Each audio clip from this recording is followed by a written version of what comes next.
देखिए हर खबर यहीं पर। सब्सक्राइब कीजिए TV9 भारतवर्ष।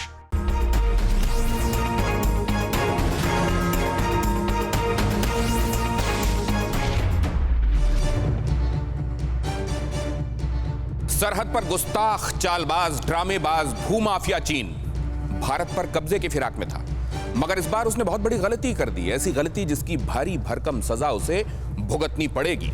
नमस्कार, मैं हूं दिनेश गौतम, हमारी अड़ी में आपका स्वागत है। भारत इतना बड़ा झटका देगा ये ड्रैगन को अंदाजा नहीं था। एक झटके में चीन के हजारों करोड़ रुपए पानी में मिला दिए गए, और वो भी बगैर किसी बड़े हल्ला शोर शराबे के। सिर्फ 59 चीनी ऐप्स को बंद करके भारत के सख्त कदम से चीन दुखी है, निराश है, लेकिन उसे मालूम नहीं है कि यह ट्रेलर है, फिल्म बाकी है। आज हम आपको चीनी ऐप्स को बंद करने के मायने और संदेश दोनों बताएंगे, लेकिन उससे पहले इस वक्त की बड़ी खबर आपको बता रहा हूं मैं। यह है इस वक्त की बड़ी खबर। चीन के खिलाफ अमेरिका अपनी सैन्य भागीदारी को भारत के साथ मजबूत करने पर विचार कर रहा है। अमेरिका के शीर्ष 2 सेनेटर्स ने भारत अमेरिकी संबंध मजबूत करने के लिए एक संशोधन विधेयक पेश किया है। बिल को मंजूरी मिल जाती है तो अमेरिका 5वीं पीढ़ी के F-22 और F-35 जैसे एडवांस फाइटर जेट्स को भारत को दे सकता है। अभी तक ये फाइटर जेट इजराइल, जापान और दक्षिण कोरिया जैसे दुनिया के चुनिंदा देशों के पास हैं, जिनके साथ अमेरिका के घनिष्ठ संबंध हैं। भारत और चीन के बीच बढ़ते तनाव को देखते हुए अमेरिका ने यह फैसला किया है, F-22, F-35 जैसे most state of the art ये फाइटर्स अगर भारत के पास आते हैं तो भारत की मारक क्षमता में कई गुना इजाफा होता है। इसके मायने भी हम समझेंगे, एक्सपर्ट से बातचीत करेंगे। पहले मैं आपका आज के मेहमानों से परिचय करा देता हूं।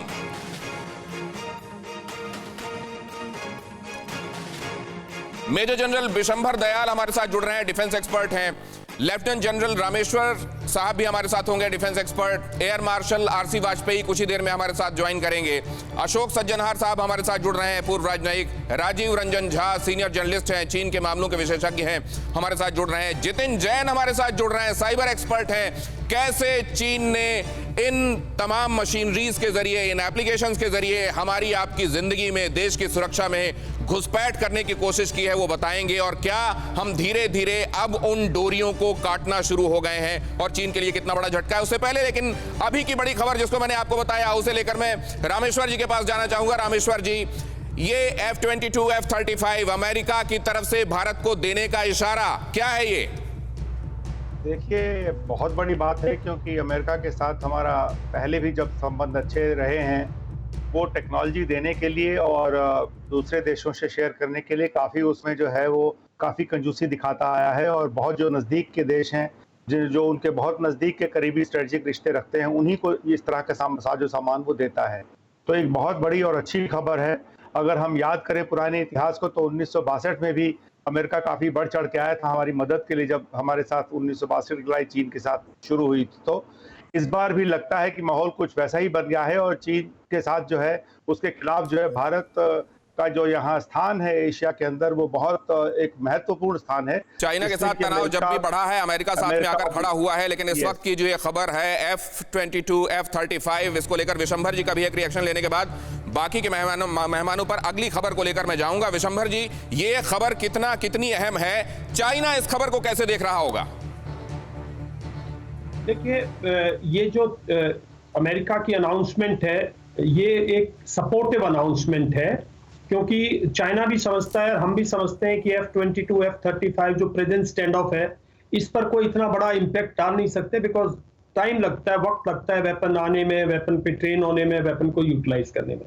लेकिन एक लाउड स्टेटमेंट, जो unconditional statement that America is willing to support India in its cause, यही एक बहुत बड़ी चाइना के लिए बहुत बड़ी और दुनिया के लिए एक बहुत बड़ा संकेत है कि इस संकट की घड़ी में ये जो चाइना का ड्रामा चल रहा है, जो चाइना ने ये जो चाल चली है, इसमें अमेरिका भारत के साथ है। ये बहुत और जब अमेरिका ये जो आपने बात बताई कि वेपनरी ओवरनाइट नहीं आ सकती, F-22, F-35 के बारे में ये फैसला अगर हुआ है तो आज रात ही वो पहुंच जाएंगे और तैनात हो जाएंगे, अगले दिन से हमारे स्क्वाड्रन में ऐसा नहीं होने वाला। लेकिन ये जेस्चर, ये पोस्चरिंग, ये अमेरिका की तरफ से संदेश कि हम हिंदुस्तान के साथ खड़े हुए हैं, चीन के लिए बहुत बहुत बड़ा झटका है। लेकिन उससे पहले एक झटका, एक अहम झटका जो हिंदुस्तान ने दिया है चाइना को, और वो कितना बड़ा झटका है, उसके रेमिफिकेशंस क्या है, उसके मायने क्या है, आइए मैं आपको समझाता हूं। सबसे पहले ये देखें कि वो क्या कदम है जो बहुत सोच विचार के बाद, बहुत अच्छे से ये समझने के बाद कि इसके असर क्या होंगे,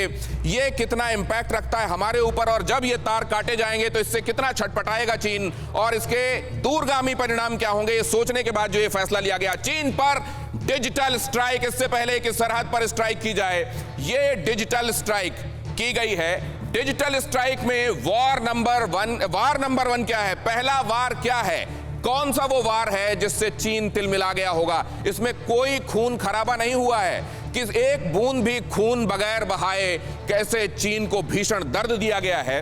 डिजिटल साजिश का शिकार होने से अब बचेगी दुनिया।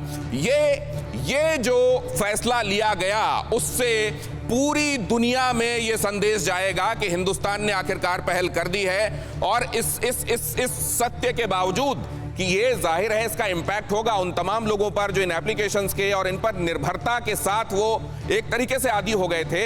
अब अगर उन्होंने इसके बगैर जीवन जीने का और आगे बढ़ने का, इनको डिस्कार्ड करने के बारे में फैसला लिया है, तो इसके मायने क्या हैं। पूरी दुनिया में संदेश जाएगा कि किस तरीके से इन एप्लीकेशंस के जरिए असल में वो लोगों की जिंदगी में, वहां मुल्कों की सिक्योरिटी के ऊपर स्पाइंग कर रहा है, लिहाजा इससे दूर जाना है। पूरी दुनिया के लिए संदेश। वार नंबर 2, दूसरा वार कौन सा है जो हिंदुस्तान ने किया है, चीनी हैकर्स को तगड़ा झटका, क्योंकि यही वो ट्रोजन थे, यही वो चिप्स थे जिसके जरिए, यही वो एप्लीकेशंस थे जिसके जरिए असल में चीन ने बाकी के मुल्कों में एक तरीके से अपने अदृश्य जासूस भेजे हुए थे। आपके हाथ में जो फोन होता है, आप समझते हैं कि ये फोन तो आप इस्तेमाल कर रहे हैं, लेकिन किस तरीके से उस फोन के जरिए चीन जैसा कोई मुल्क आपको इस्तेमाल कर रहा है, यह हिंदुस्तान ने दिखा दिया। वार नंबर 3 क्या है, तीसरा वार है दुनिया भर में चीनी एप्लीकेशंस का काम तमाम, क्योंकि ये एप्लीकेशंस चीन की तरफ आने वाले रेवेन्यू का, चीन की तरफ आने वाले रुपयों का एक बहुत बड़ा सोर्स थे। डाउनलोड्स करोड़ों अरबों में पहुंच गए थे डाउनलोड्स। टिकटॉक जैसे जो एप्लीकेशंस थे, उन्होंने लोगों को एडिक्ट बना दिया था, पबजी भी उन्होंने से एक। और कैसे लोग सिर्फ हिंदुस्तान में सोचिए, एक एप्लीकेशन को इस्तेमाल करने वाले लोग अगर 20 करोड़ हैं, तो आप अंदाजा लगा सकते हैं कि इसका इंपैक्ट क्या था। लेकिन किस तरीके से यह इंपैक्ट असल में हिंदुस्तान को नुकसान पहुंचा रहा था, या बाकी के देश जहां पर ये एप्लीकेशंस इस्तेमाल किए जा रहे हैं वहां नुकसान पहुंचा रहा होगा, हिंदुस्तान ने यह संदेश दे दिया है। स्वदेशी एप्लीकेशंस पर आत्मनिर्भर होगा भारत। जब यह तैयारी चल रही थी, अचानक ओवरनाइट नहीं किया गया। तनाव के बाद, जब गलवान में खासतौर से जो कुछ हुआ, उसके बाद हिंदुस्तान तुरंत यह फैसला ले सकता था, लेकिन उससे पहले अपना एक स्ट्रक्चर इन प्लेस करना था। ऐसा ना हो कि हम हटाएं लेकिन हमारे पास विकल्प ना हो। कुछ एक के विकल्प हमने बहुत पहले से तैयार करने शुरू कर दिए थे, और जैसे ही हमको लगा कि हम ज्यादातर इंपॉर्टेंट एप्लीकेशंस के अब विकल्प तैयार कर चुके हैं, हमने उनको बाय बाय कर दिया। अब हिंदी चीनी भाई भाई नहीं, हिंदी चीनी बाय बाय है। और वार नंबर 5, चीन के आर्थिक अतिक्रमण पर डिजिटल स्ट्राइक। आर्थिक रूप से अतिक्रमण करता जा रहा है, अनौपचारिक रूप से उपनिवेश बनाता जा रहा है, अपनी कॉलोनीज को बढ़ाने की कोशिश कर रहा है। आज की खबर भी आपने देखी होगी, अब भूटान पर आंखें तरेर रहा है, वहां की एक सेंचुरी को अपना बता रहा है, और इस तरीके से हर एक जगह घुसपैठ की जो उसकी कोशिश है, दूसरी जगह जाकर अपने धंधे जमाने, लोगों पर व्यापार को लेकर अपने ऊपर इतना निर्भर बना देना कि वो अपना काम भूल जाएं, अपने यहां पर चीजें करना भूल जाएं। अब ये और नहीं चलेगा। चीन के आर्थिक अधिक्रमण पर डिजिटल स्ट्राइक, ये 5वां वार। लेकिन चीन पर असर क्या होगा, संदेश और उसके मायने दोनों समझने की आवश्यकता है। चीनी एप्लीकेशंस, इनसे सावधान हो जाने की जरूरत है, क्योंकि अब भी बहुत सारे एप्लीकेशंस हैं जो आप अगर जाएंगे तो वो अगर आप एंड्रॉइड में डाउनलोड करना चाह रहे हैं या फिर आईफोन में डाउनलोड करना चाह रहे हैं, तो अभी भी आपको मिल जाएंगे जो चाइनीज एप्लीकेशंस हैं। लेकिन आपको इससे सावधान क्यों रहना है, क्योंकि इनमें से ज्यादातर आपसे परमिशंस मांगते हैं। 45% परमिशन, जिसमें आपका कैमरा और आपका माइक्रोफोन भी शामिल होता है। आप कब किससे बात कर रहे हैं, कब कौन सी तस्वीर ले रहे हैं, अगर चीन ये चाहे तो बहुत आसानी से 1 मिनट के अंदर पकड़ सकता है कि आपकी बात कहां हुई, आपने क्या बात की, उसका कंटेंट क्या था, आपने किसकी तस्वीर ली, वो तस्वीर क्या है। चीनी एप्लीकेशन से सावधान, चीन को चोट, दुनिया को संदेश। चीनी एप्लीकेशन से सावधान रहो, चीनी एप्लीकेशंस की जांच करो, देखो कि वो कौन कौन सी, आंख बंद करके हमारी आदत पड़ गई है, जो भी एप्लीकेशन हमको अच्छा लगता है वो तुरंत ही मांगता है कि हमको इस चीज की परमिशन चाहिए, ओके, इस चीज की परमिशन चाहिए, अग्री, ओके। अग्री करते हुए असल में हम कितना खुद को एक्सपोज कर दे रहे हैं, इससे सावधान किया गया है। दुनिया भर में चीनी एप्लीकेशंस अब धीरे धीरे बैन होंगे, हर एक देश। इसकी शुरुआत होनी असल में आवश्यक थी, और जब शुरुआत हो जाती है, और ये वैसे भी ये ताश के पत्तों का महल जो उसने एप्लीकेशंस का बनाया हुआ था, हिंदुस्तान ने इसको झटका दे दिया है। अब दूसरे मुल्कों की तरफ से भी ये वक्त की बात है कि आप देखेंगे कि वहां से भी इनको डिस्कार्ड किया जाएगा। एप्लीकेशंस को लेकर भारत अब आत्मनिर्भर बनेगा। भारत का जो ब्रेन है वो दूसरे मुल्कों में जाकर आईटी इंडस्ट्री को मदद करता है। क्यों नहीं वो दिमाग, क्यों नहीं वो पावरफुल ब्रेन हिंदुस्तान में खुद अपने एप्लीकेशंस डेवलप करे। इस मामले में कम से कम आत्मनिर्भर बनने की दिशा में हम कदम बढ़ाएं, और जब हमारे ही दिमाग का इस्तेमाल करके दूसरे मुल्क इस मामले में खुद को बड़ा बना रहे हैं, तो हिंदुस्तान अपने लोगों के दिमाग का इस्तेमाल करती है। और ये दिखा दिया है हमारे यहाँ के आईआईटी स्टूडेंट्स ने, नॉर्मल इंजीनियरिंग स्टूडेंट्स ने दिखा दिया है कि अगर वो चाहें तो इन एप्लीकेशंस का बाप ओवरनाइट तैयार कर सकते हैं। ये संदेश जो दिया गया है, इसका असर, इसका रेमिफिकेशन, चीन को संदेश, और आने वाले दिनों में इसको किस तरीके से देखा जाएगा, इसको लेकर मैं मेहमानों का रुख करता हूं। और अब जितिन जैन से चर्चा की शुरुआत करूंगा। जितिन, हर एक वक्त, हर एक घंटा, हर एक दिन असल में अगर कोई आपके ऊपर स्पाई कर रहा है तो अहम होता है। हिंदुस्तान ने जब ये फैसला किया, आप इसको कितना सिग्निफिकेंट देखते हैं, और आप समझते हैं कि वक्त पर लिया गया या ये देर आयत दुरुस्त आयत है? नहीं, फैसला तो बहुत अच्छा और स्वागत योग्य है, और इसके लिए भारत सरकार की पूरी तारीफ करनी चाहिए। और मुझे हाँ, ये जरूर है कि फैसला बहुत देर से लिया गया। मेरी नज़र में 5 साल पहले कर देना चाहिए था, मगर कहीं ना कहीं देखा जाए तो चीन का एक व्यापार को लेकर दबाव था, एक पॉलिटिकल विल की कमी हमेशा रही। पर इस समय, इस बार प्रधानमंत्री ने एक निर्णायक फैसला लिया। और देखिए, इस समय जो हालात हैं बॉर्डर के ऊपर, जहाँ मतलब एक तरह से आपकी जमीन को हड़पने के लिए सेनाएं तैयार खड़ी है, वहाँ पे, और ये आरोप इनकी कंपनियों पे, हुआवी पे, जेटी पे, पूरे विश्व में लगते रहे हैं कि इनकी जो सस्ता सामान आता है, हार्डवेयर, फोन जो आते हैं, इसके पीछे चीन की सरकार का एक बहुत बड़ा स्पिनाज नेटवर्क है। अब अगर कोई भी सरकार, अगर आपको लगता है कि वो अगर स्पिनाज के अंदर इन्वॉल्व है, मोबाइल टावर्स को कॉम्प्रोमाइज करके, हार्डवेयर को कॉम्प्रोमाइज करके, राउटर से कॉम्प्रोमाइज करके, तो ये ऐप्स तो उससे भी और सस्ता, मुफ्त और बहुत ही बेहतरीन विकल्प हैं जासूसी करने के लिए। और इन ऐप के अंदर भी जिन कंपनियों को बैन किया गया है, आप देखिए, जो इसमें वीवो का नाम है, वीवो वो है जो सेंसरशिप में महारत हासिल है। इन्होंने पिछले हफ्ते भारत के प्रधानमंत्री का, हमारे वहाँ का जो दूतावास है, उसके बयान को अपने वीवो से डिलीट कर दिया। तो जब वो हमारे प्रधानमंत्री को वहाँ पे सेंसर करते हैं, तो यहाँ पर इस तरह की सेंसरशिप की उम्मीद तो उन्हें पहले ही कर लेनी चाहिए थी। दूसरा, जो Xiaomi कंपनी है, जिसके मोबाइल फोन बहुत हिंदुस्तान में बिकते हैं, उसकी आपने जो एक इंपॉर्टेंट बात, जिसको लेकर मैं बाकी मेहमानों के पास जाऊंगा एक बार और फिर आपके पास वापस लौटूंगा, आपने ये कहा कि ये बहुत अच्छा फैसला है, लेकिन इसको 5 साल पहले किया जाना चाहिए था। आपने एक बात और कहा कि कहीं ट्रेड प्रेशर था इंडिया पर। अशोक सज्जनहार साहब के पास मैं जाऊंगा। अशोक सज्जनहार साहब, ये बड़ा इशारा जितिन दे रहे हैं, इसका मतलब क्या ये है कि चाइना के मंसूबे और उसकी आदत समझने के बावजूद ये दुनिया उसकी तरफ से गाफिल बनी रही? देखिए दिनेश, ये मैं कहूँगा जो हमारी जो नीति रही है चाइना के साथ एंगेज करने की, ये पिछले 4-5 साल से नहीं, 1988 से है, जब से राजीव गांधी ने वहाँ पर दौरा किया था, जिसमें ये कहा गया जो आप अपना जो बॉर्डर का जो मसला है उसको आप बैक बर्नर पर रख दीजिएगा और अभी हमको करने दीजिएगा जो हमारी जो ट्रेड इकोनॉमिक टाइज हैं उनको आगे ले जाने के लिए। पिछले 5 साल में भी आपने यही देखा होगा, जब वहां के राष्ट्रपति शी जिनपिंग आए थे यहां पर सितंबर 2014 में, तब हमने कहा था जो वहां से इन्वेस्टमेंट आना चाहिए, क्योंकि हम इनको एंगेज करना चाहते थे, जिससे कि हमारा फोकस उस समय था जो अपना डोमेस्टिक डेवलपमेंट कैसे किया जाए। आपके लोग हैं यहाँ पर, पॉवर्टी है, पॉवर्टी एलिविएशन है, लोगों का स्टैंडर्ड ऑफ लिविंग कैसे इंप्रूव किया जाए।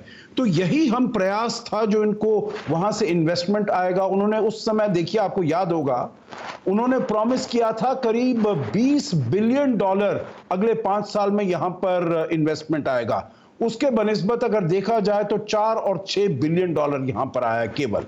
तो इसीलिए ये वाला सब आता गया, परंतु सर, अब जो बात मैं समझना चाह रहा हूं वो ये है कि क्या हमने आज ये कदम उठाकर एक बड़े नुकसान को टाल दिया है, या असल में जो नुकसान होना था हो गया है, लेकिन यहां पोस्चरिंग और जेस्चरिंग जरूरी थी, एक संदेश जाना जरूरी था, वो संदेश इस समय गया है, या असल में हमने ऐसा करके अपना नुकसान कम कर दिया है, किया है? राजीव रंजन जी से जरा ये बात समझूंगा। आता हूं अशोक जी आपके पास। राजीव रंजन साहब, आपका नजरिया क्या है इस पे? देखिए, पोस्चरिंग तो ये निश्चित रूप से है, ये बहुत एक साफ संदेश है चीन के लिए कि अगर आप हमारे साथ शत्रुतापूर्ण व्यवहार करेंगे तो फिर हम हर स्तर पर जहां जहां संभव होगा वहां वहां आपको चोट करेंगे।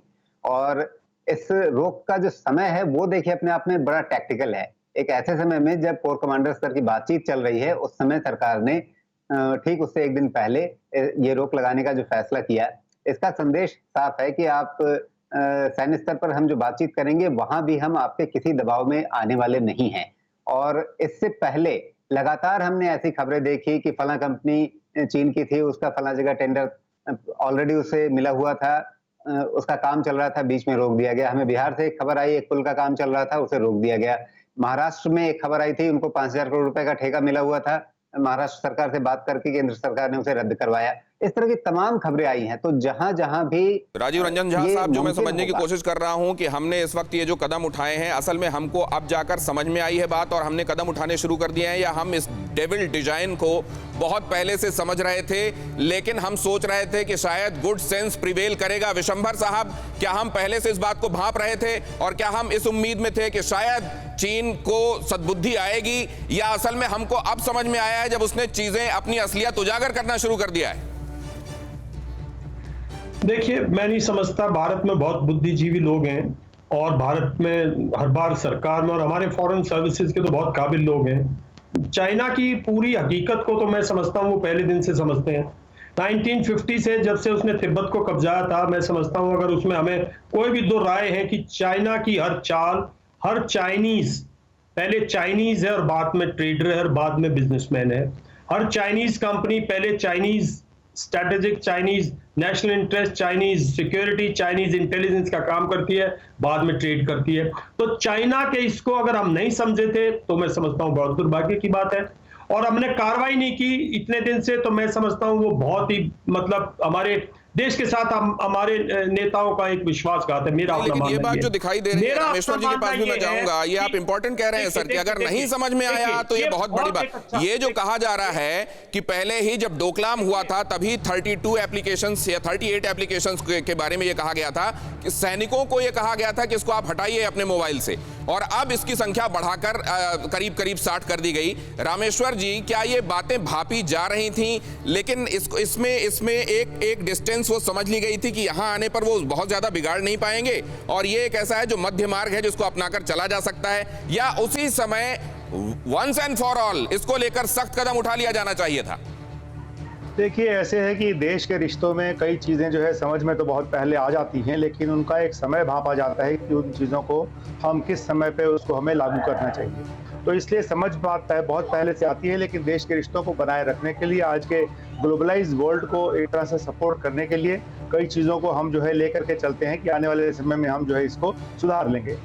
कुछ एक बातें जो अभी तक बाकी लोग नहीं समझ पाए हैं, जो सबसे बड़ा पैसे के नुकसान को आप एक तरफ अगर आप रख देते हैं, तो चीन को या किसी भी देश को जो सबसे बड़ा धक्का लगता है वो इस बात का, अगर उसकी बनाई हुई चीज को कोई दूसरा देश बहिष्कार करे।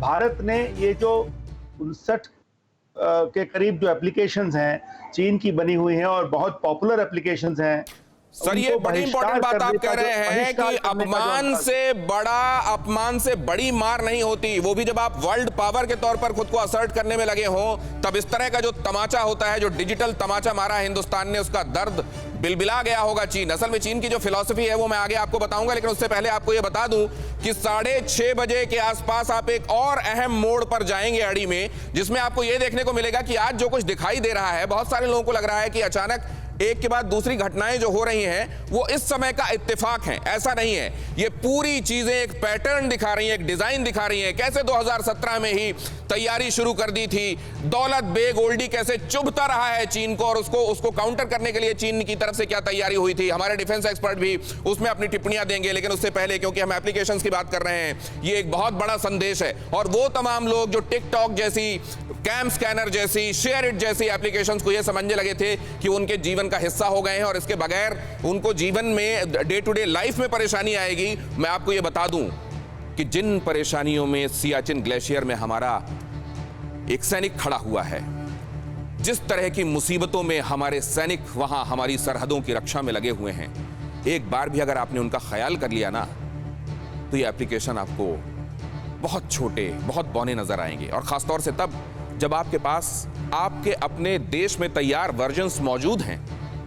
क्या आप नहीं चाहते कि एक मुल्क के तौर पर करारा जवाब ड्रैगन को मिले? इस सैनिक की अपील सुनिए और उसके बाद मैं बताऊंगा कि आपके पास विकल्प कौन है, जिनको आप समझ रहे थे कि आपके जीवन के अपरिहार्य एप्लीकेशंस हैं। कौन कौन कितने सारे विकल्प हैं उनके लिए। पहले लेकिन विकल्पों से पहले सुनिए ये अपील। बढ़िया है, आप उधर मस्त रहिए, हम लोग इधर देश के लिए कुछ ना कुछ कर रहे हैं। आप लोग भी उधर थोड़ा सा चाइना के ऐप को डिलीट करो यार, बाइकआउट करो उनका और उनके प्रोडक्ट्स को भी बाइकआउट करो यार। मतलब कि हम लोग इधर देशभक्ति जगाओ अपने दिल में, हम लोग भी देशभक्त की तरह यहाँ पे हैं। इतनी टफेस्ट प्लेस पे हम लोग ड्यूटीज़ कर रहे हैं। आप घर में रह के उंगलियों से तो उसको बाइकआउट कर सकते हो ना, करो यार। और अगर आप इस अपील के मायने नहीं समझते, अगर इस सैनिक की पीड़ा आपको समझ में नहीं आ रही है, अगर इस संदेश में जो असल में अनकहा संदेश है आपके लिए, अगर वो आप नहीं सुन पा रहे हैं, तो फिर यह सोचना पड़ेगा कि क्या हमको वाकई कहना चाहिए कि हम इस देश के जिम्मेदार नागरिक हैं।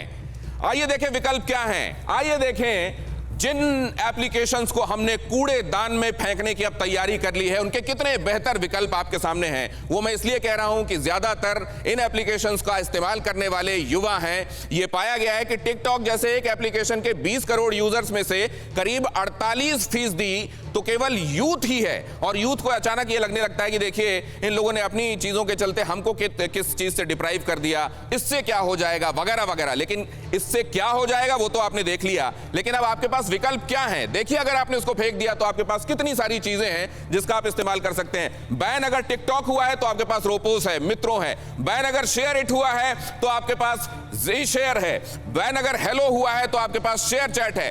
बैन अगर विवा वीडियो हुआ है तो फोटो वीडियो मेकर आपके पास है, जो कि आपका देशी वर्जन है। ब्यूटी प्लस अगर आपको लगता है कि आपके चेहरे को चमकाकर आपको दुनिया के सामने रखना है तो इंडियन सेल्फी कैमरा है आपके पास। अगर आपको लगता है कि यूसी ब्राउजर के जरिए ही आप इंटरनेट की दुनिया खंगाल सकते थे तो आप गलत थे। देखिए कितने सारे जियो ब्राउजर है आपके पास। लेकिन अब हमको अपनी आदतों को बदलना होगा। अगर एक देश के तौर पर ड्रैगन के मुंह पर करारा तमाचा मारना है तो हमको ये आदतें बदलनी होंगी। और ये एप्लीकेशन क्या है जिन लोगों ने संगीन पर धरकर माथा अपनी जान लुटा दी, क्या हम उनके लिए इतना भी नहीं कर सकते? क्या एक मुल्क के तौर पर संदेश देने की बारी जब आप आई है तो क्या हमारे लिए ये एप्लीकेशंस विकल्प हो सकते हैं? वाजपेयी साहब भी मेरे साथ जुड़ गए हैं और उनसे खास तौर से मैं अगली जो खबर बताने वाला हूं उस पर जरूर रिएक्शन लूंगा क्योंकि वो बहुत सामरिक रूप से महत्वपूर्ण है। लेकिन अभी इसको लेकर मैं जितिन जैन के पास जाता हूं। जितिन जैन, मुझे ये बताएं, ये जो ऑप्शंस अवेलेबल कराए गए हैं, क्या इसको इस्तेमाल करते हुए लोगों को ये लगेगा कि ये उतने ही इफिशिएंट या उससे बेहतर ऑप्शंस हैं, या कहीं ये लग सकता है कि जिनकी आदत और जिनके यूज टू वो हो गए थे वो असल में ज्यादा बढ़िया विकल्प थे? नहीं, इसमें कोई बेमानी नहीं है कि चाइना का जो क्वालिटी और सॉफ्टवेयर था, जो उनके फीचर्स है वो बहुत बढ़िया थे और थोड़ा समय लगेगा दूसरे पे शिफ्ट करने पे। मगर एक लड्डू जो आपको बहुत मीठा लगे, खाने में स्वादिष्ट और जहर मिला हो, तो उसको खाना या ना खाना आपके हाथ में। जिस कैम स्कैनर की आपने बात करी उसको पिछले साल गूगल ने बैन किया था बिकॉज वो जो भी डॉक्यूमेंट आप स्कैन करते थे उसकी एक कॉपी चाइना भेजा थे, पकड़े गए थे। शियोमी ने हमेशा आपका डेटा चुराया, हुआवी के ऊपर आरोप है, टिकटॉक के ऊपर एप्पल ने आरोप लगाया 3 दिन पहले कि वो लोगों के पर्सनल मैसेजेस चुरा रहा था। तो ये मतलब अपना सब कुछ दूसरे को दे देने से अच्छा है थोड़ा कम फीचर के साथ आप काम चला लें। और बहुत सारे विकल्प अवेलेबल हैं। आप टिकटॉक के आप देखिए, यूट्यूब ने अपनी शॉर्ट वीडियो सर्विस लॉन्च कर दी है मित्रों के नाम से। बहुत सारे भारत के अंदर विकल्प अवेलेबल है, कोई भी ऐसी एप्लीकेशन नहीं है। अगर वीचैट है तो व्हाट्सएप है, आपका टेलीग्राम है, सिग्नल है, तो कोई ऐसी एप्लीकेशन नहीं है जिसका कोई विकल्प आज मार्केट के अंदर मौजूद नहीं है। और मैं आपकी बात से पूरी तरह सहमत हूं। 1 घंटा टिकटॉक ना करने के कारण अगर कुछ लोगों की जान बचती है तो बचनी चाहिए। इसलिए ये सरकार ने जो किया है बहुत अच्छा किया। और दी है आपने जो इसकी उपमा दी है जितिन, उससे बढ़िया कुछ नहीं हो सकता कि अगर एक लड्डू मीठा है लेकिन अगर उसमें जहर मिला हुआ है तो आप क्या पसंद करेंगे। लेकिन इसको लेकर मैं जरा बहुत जल्दी से, मेरे साथ वाजपेयी साहब भी जुड़ गए हैं, हालांकि वो एयर डिफेंस एक्सपर्ट हैं, लेकिन उनके पास मैं एक बात समझने के लिए चल देता हूं कि वाजपेयी साहब, अगर आपको मेरी आवाज आ रही हो, इन एप्लीकेशंस के जरिए जासूसी करना, यहां तक कि सैन्य प्रतिष्ठानों के बारे में, सिक्योरिटी के बारे में जानकारियां हासिल करना और अपनी स्ट्रैटेजी बनाना, ये कितना घातक हो सकता है? क्योंकि अब ये पूरे ग्लोब को समझने की जरूरत है कि चाइना की नीयत क्या है और एप्लीकेशंस के जरिए कैसे वो अपने जासूस लोगों के हाथों हाथों में पहुंचा देता है। वाजपेयी साहब, हम बड़ी मेहनत से अपने जितने भी संदेश हैं, अपने जितनी भी इंफॉर्मेशन है, उनको सबको हम सुरक्षित रखना चाहते हैं और इन ऐप्स के माध्यम से उसको जो हमारी सारी ये बातें हैं उसको पता लग जाती हैं। लड़ाई के दौरान अगर उसको हमारी क्षमता का ज्ञान हो जाता है तो उसका वो काउंटर ढूंढ लेता है।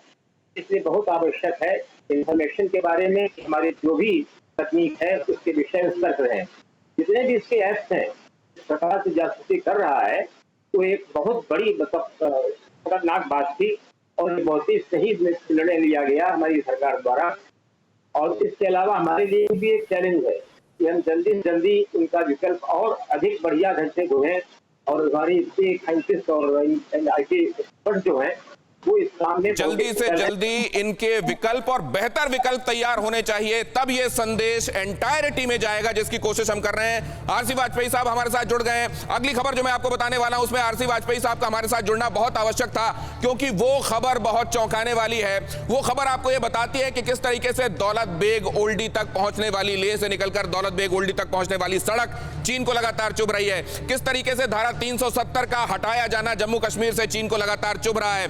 किस तरीके से उसको लग रहा है कि काराकोरम में धीरे धीरे हिंदुस्तान की पोजीशन और मजबूत हो गई है दौलत बेग ओल्डी एयर स्ट्रिप की वजह से, और कैसे उसने इसकी काट के तौर पर अपनी तरफ तैयारियां शुरू की हैं। और लद्दाख में जो ये दिखाई दे रहा है ये अचानक ओवरनाइट नहीं हो गया, उसने पहले तैयारी की। तैयारी करने के बाद ये साजिश अपने सैनिकों को बताई कि किस तरीके से पेट्रोलिंग वाली जगहों पर जाकर आपको एनक्रोच करना शुरू कर देना है और हिंदुस्तान की तरफ से आने वाले सैनिकों को आपको रोकना है। ये मैं आपको बताऊंगा कि कैसे इसकी तैयारी शुरू की गई। पिशान काउंटी हो सकता है आज से पहले आपने नहीं सुना हो, मैं बताऊंगा वहां किस तरह की तैयारियां हैं, सैटेलाइट इमेजरी से क्या खुलासा हुआ है। लेकिन उससे पहले यह बड़ी खबर, 5G की रेस से बाहर होगी चीनी कंपनी हुवेई। मोदी सरकार के मंत्रियों ने की है यह अहम बैठक और बैठक में चीनी कंपनी को निकालने पर विचार किया गया है और जल्द दिखाया जा सकता है हुवेई को बाहर का रास्ता। अमेरिका ने इसके बारे में पहले ही मन बना लिया था कि 5G का काम हुवेई नहीं करेगी और उसके यहां यह बहुत स्पष्ट हो चुका है कि वहां पर यूनिवर्सिटीज से लेकर ये 5G का कॉन्ट्रैक्ट, इसको लेकर केवल स्पाइंग की कोशिश की जा रही है। और आप ये भी देख रहे हैं कि अब हिंदुस्तान ने भी ये तय कर लिया है। अमेरिका ने हाल ही में कहा था कि हिंदुस्तान में एक कंपनी है जो क्लीन है और 5G का काम कर रही है और हुवेई को अब बाहर का रास्ता दिखाया जा सकता है। दूसरों के यहां जाकर धंधे करो, माल बटोरो और उस माल से उन्हीं के यहां हमला करो, उनका अपना उपनिवेश बनाओ, कॉलोनी बनाओ। चाइना अभी और नहीं चलेगा। लेकिन इससे पहले कि मैं आगे चलूं, मैं आपको ये बता दूं कि जितेश जैन किसी वजह से अब हमारे साथ नहीं है, लेकिन जो इंपॉर्टेंट बात उनसे होनी थी वो हो चुकी है।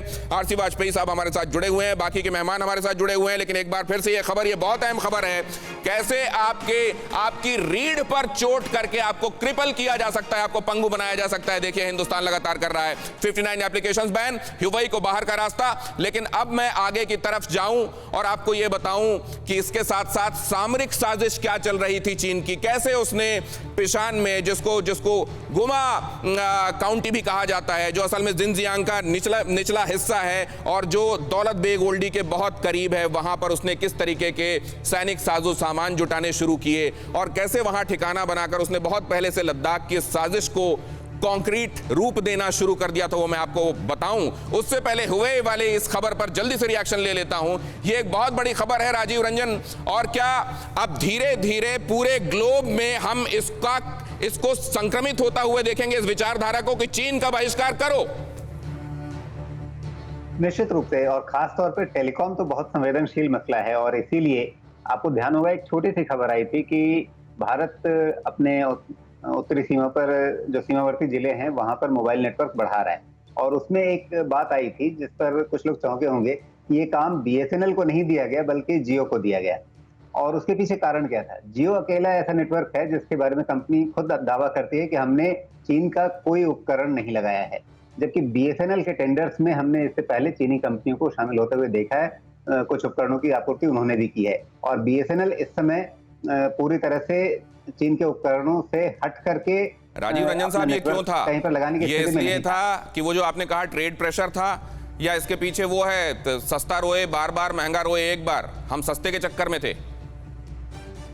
ये दोनों ही बातें थी। एक तरफ हम चीन के साथ संबंध बेहतर करना चाहते थे, क्योंकि कोई भी सभ्य देश जो है वह चाहता है कि अपने पड़ोसी देशों के साथ एक अच्छा रिश्ता रहे और हम शांति के साथ अपने लोगों का विकास कर सके। जैसा सज्जनहार जी ने शुरुआत में ही कहा था कि हमारा फोकस जो है हमारे लोगों की भलाई पर है। अशोक सज्जनहार साहब का बहुत इंपॉर्टेंट ऑब्जर्वेशन, और उनके पास एक बार फिर से मैं जाऊंगा, जिसमें उन्होंने ये कहा था कि हम चाहते हैं कि सारे देशों के साथ हमारा जो रिश्ता है वो सौजन्य का रहे, सबके साथ सदाशयता से रहे, लेकिन कुछ एक मुल्कों को तो जाहिर है सद्बुद्धि नहीं आती। अब क्या हम अपना कोर्स बदलेंगे उनके साथ? लेकिन उससे पहले ये अहम खबर जरा देख लीजिए।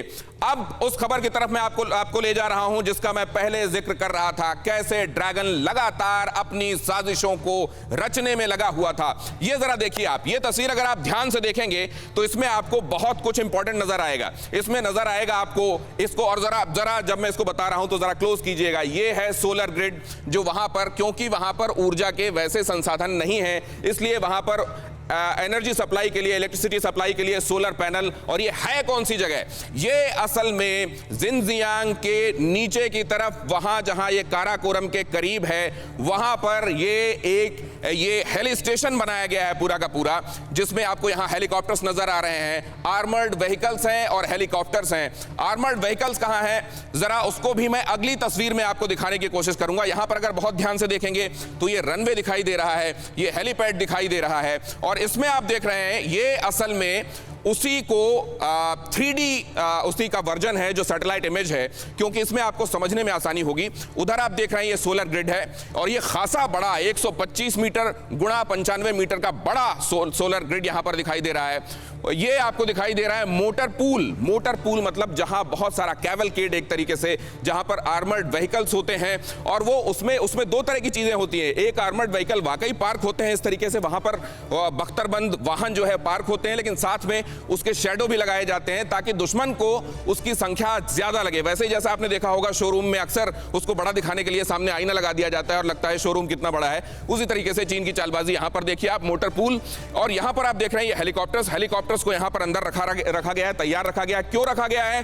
क्योंकि जब हिली टेरेन में अगर मामला आगे बढ़ता है तो बहुत आसानी से वैलीज के बीच में से मनूवर करने में हेलीकॉप्टर्स काम आते हैं, वहां तक सामान ले जाने में, वहां से अपने घायल सैनिकों को लाने में, फेरी करने में आसानी रहती है। लिहाजा ये हेलीकॉप्टर स्टेशन यहां पर बनाया गया है, और यहां पर आप देख रहे हैं ये खासा बड़ा स्टेशन है। ये हैंगर्स आपको नजर आ रहे हैं जहां हेलीकॉप्टर्स पार्क हैं, और ये सामने की तरफ यहां आपको ये हेलीपैड नजर आ रहे हैं जहां पर इनकी आसान लैंडिंग हो सकती है और जहां से ये उड़ान भर सकते हैं।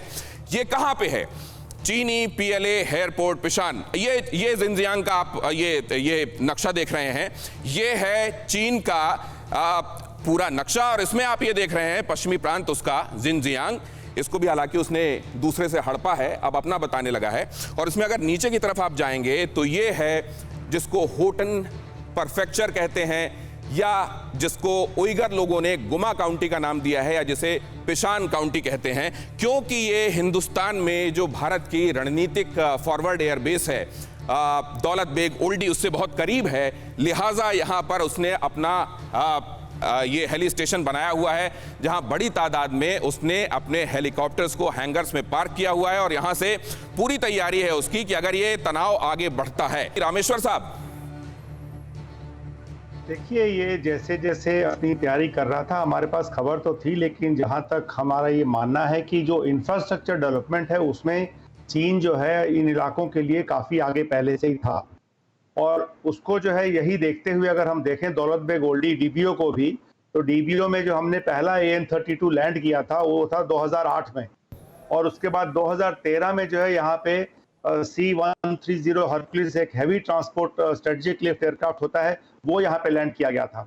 असली जो है उसको बौखलाहट हुई जो हमने ये रोड बनाई यहाँ से दरबुक श्योक ओल्डी डीबीओ तक जो रोड जाती है, वो रोड जो है 260-70 या 280 किलोमीटर करीब होगी, और उस रोड से अधिक उसको परेशानी इस बात से हुई जब हमने एक बहुत हाई क्लासिफिकेशन का ब्रिज बनाया गलवान रिवर के ऊपर।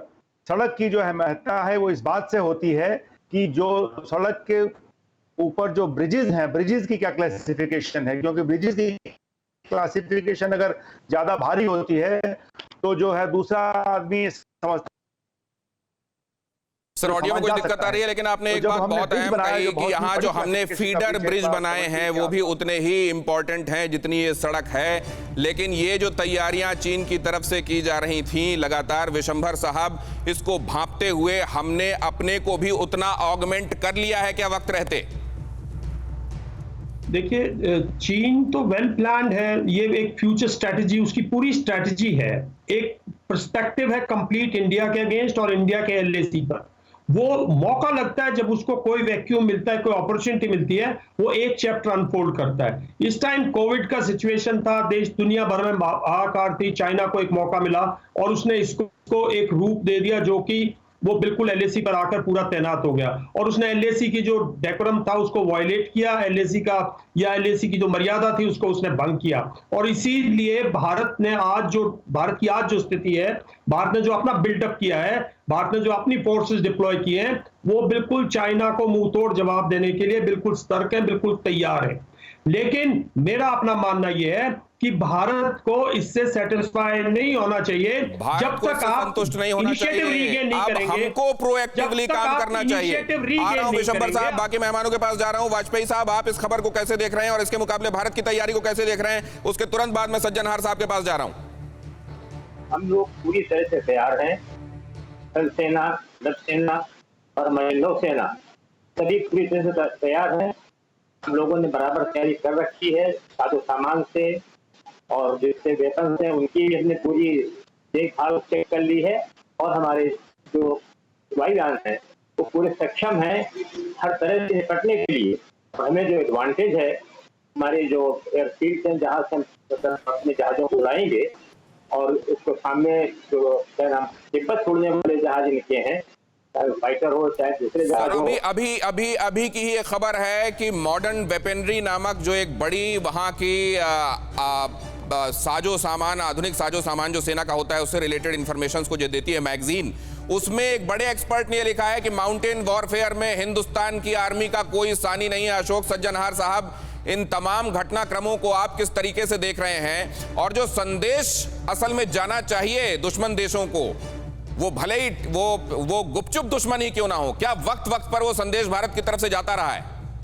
बिल्कुल आप ठीक कह रहे हैं। देखिए, हमारे दो सबसे बड़े दुश्मन देश हैं, एक पाकिस्तान है, एक चीन है, और दोनों को मेरे ख्याल से बिल्कुल ये संदेश मिल गया है जो अगर वो भारत की तरफ आंख उठाकर देखेंगे तो उनको बिल्कुल मुंह तोड़ जवाब दिया जाएगा। अभी 15 जून को भी ये कहा गया है, 15 जून को भी ये दिखा दिया गया है। इसीलिए देखिए दिनेश जी, हमने तो बड़ी ही हमारे यहाँ पर 20 हमारे सैनिक शहीद हुए और पूरे मान मर्यादा से हमने उनके अंतिम संस्कार किए। चीन अभी तक भी नहीं बता पाया है क्योंकि उससे बहुत एम्बैरेसमेंट हो रही है। जो वहां पर लोग मरे हैं, उसके सैनिक मरे हैं, उनकी तादाद कहीं बहुत ज्यादा थी। मैं दो क्षण और लेना चाहूंगा। एक तो ये जो आपने बताया है, हमने उनको बिल्कुल ये संदेश दे दिया है, ठीक संदेश दिया है, जो हमारा इंफ्रास्ट्रक्चर है ये बनता रहेगा, इसमें कोई कमी नहीं आएगी, इसमें हम कोई रोक नहीं लगाएंगे, चीन कुछ भी करता रहे। दूसरा, हमको मिलिट्री वहां पर बहुत ही मस्कुलर और रोबस्ट हमारा पोस्चर है, वो रहेगा, जितनी देर तक रहना चाहिए वो रहेगा वहां पर। एक क्षण में लेना चाहता हूं, आपने जो वो 5G का कहा, 5G अगर देखिए यहां से हुआवे को हम रिजेक्ट कर देते हैं तो मैं तो कहूंगा आपके मुंह में घी शक्कर, क्योंकि आप पहले ऐसे टीवी चैनल होंगे जो ये खबर सुना रहे हैं। हम इसके बारे में बातचीत बहुत करते रहते हैं जो 5G हुआवे को नहीं आना चाहिए, पर अगर ऐसी ये बिल्कुल ठीक बात होती है तो ये न केवल भारत के लिए, न केवल चीन के लिए, पूरी दुनिया के लिए, दुनिया की सियासत में नए अध्याय लिखे जाएंगे ऐसा लगता है अब यहाँ के बाद अशोक सज्जनहार साहब, और हिंदुस्तान उन अध्यायों को लिखने में सबसे बड़ी शक्ति होगा। लेकिन राजीव रंजन झा साहब, एक बात मैं आपसे ये समझना चाहता हूं कि चीन की ये नीतियां, दूसरे की चीजों को हड़पने, खुद को मजबूत बनाते जाने की ये नियत उसकी, यही हुआ था तब जब उन्होंने प्लान किया था ग्रेट लीप फॉरवर्ड, और वो किस कदर बूमरैंग हुआ था उनके ऊपर ये भी हमने देखा था। क्या इसी तरीके से इन मंशाओं पर भी कुठाराघात होगा जो फिलहाल वो पाले बैठा है? देखिए, निश्चित रूप से चीन का कैलकुलेशन भारत को लेकर के इस बार गलत साबित हुआ है। चीन ये मान रहा था कि भारत कोरोना महामारी, जो खुद चीन की एक्सपोर्ट की हुई महामारी है, उसके भंवरजाल में ऐसा फंसा हुआ है कि वो बहुत ज्यादा रिएक्ट नहीं कर पाएगा और वो अपनी मनमानी सीमा पर कर लेगा। लेकिन उसका ये कैलकुलेशन पूरी तरह से मुंह के बल गिर गया है और चीन को कतई ये आशा नहीं रही होगी कि भारत की ओर से इतना कड़ा प्रतिवाद आने वाला है और इस तरह का सख्त रवैया भारत सरकार की ओर से, भारतीय सेना की ओर से दिखेगा। मुझे लगता है कि ये चीन के लिए बिल्कुल अनएक्सपेक्टेड था।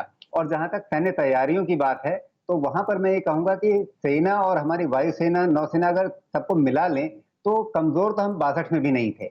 मतलब आज तक ये पहेली नहीं सुलझी कि 1962 में भारत सरकार ने क्या सोच करके, किस दबाव में या किस रणनीति के तहत, ये भी कोई रणनीति थी कि हम वायुसेना का उपयोग नहीं करेंगे, जो आपकी सुपीरियर पावर थी आप उसका इस्तेमाल नहीं करेंगे।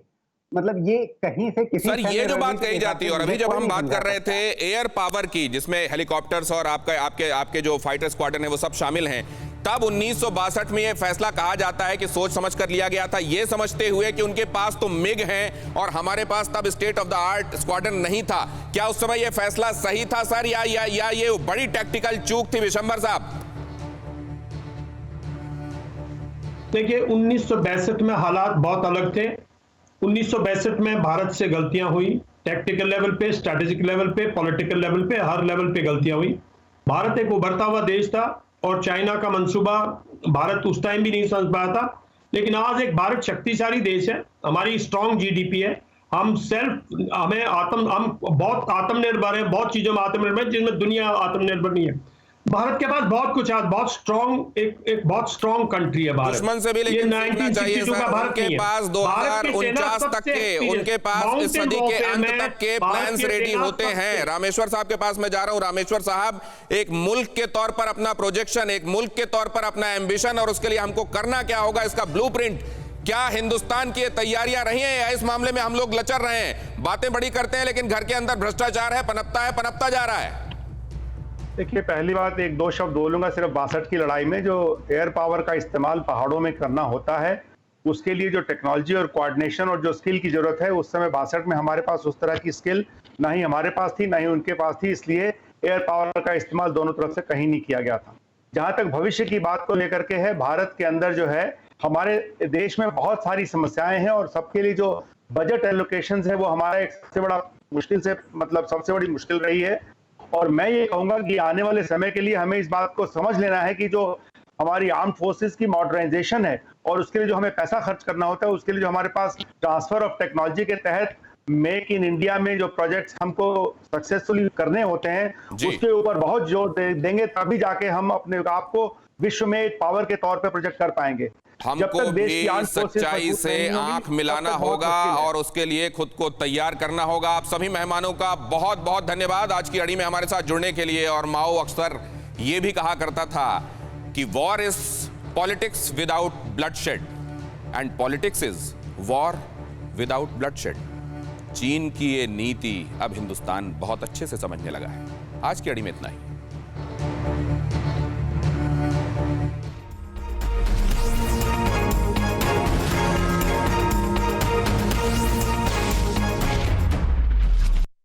परवाह देश की, सोमवार से शुक्रवार रात 10 बजे TV9 भारतवर्ष पर।